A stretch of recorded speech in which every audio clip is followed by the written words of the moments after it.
Under the dim glow of an old street lamp, Clara hurried home from her second job at a corner bakery. Flour clung to her apron and the soles of her shoes ached, but she knew if she was late again, her stepmother would lock her out.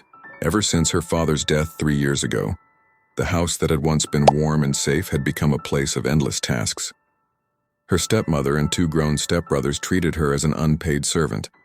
Errands at dawn, cleaning until midnight, and handing over every cent she earned to cover her share of expenses.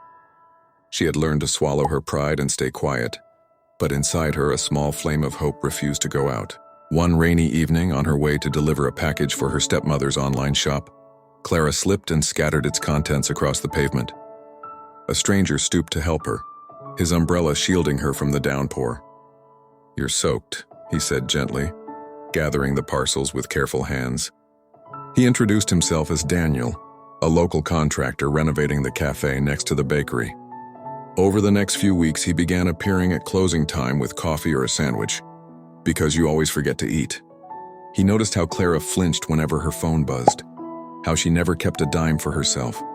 One night after she fainted from exhaustion, Daniel drove her to the clinic and sat with her until dawn.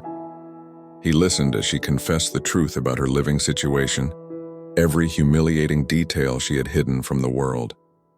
Instead of pity, she saw determination in his eyes. "You don't deserve this," he said simply. With his help, she found a small studio apartment above the cafe. He offered to co-sign the lease, but made clear it was her decision, her space. The first morning she woke up there, she stared at the sunlight on the bare walls and felt as if she had stepped into air after years underwater. Clara kept working at the bakery, but enrolled in night classes for bookkeeping. Daniel encouraged her, but never tried to control her choices. Slowly, she learned to keep her earnings, to say no, to answer her stepmother's angry texts with silence. Months later, when her certificate arrived in the mail, Daniel took her out to dinner in a modest but elegant restaurant. Over candlelight, he told her he admired her strength and independence. "I didn't save you," he said. "You saved yourself, I just opened a door." Clara realized then that love was not about rescue, but about respect.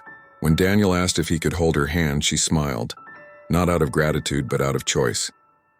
And for the first time in years, she felt free to choose happiness.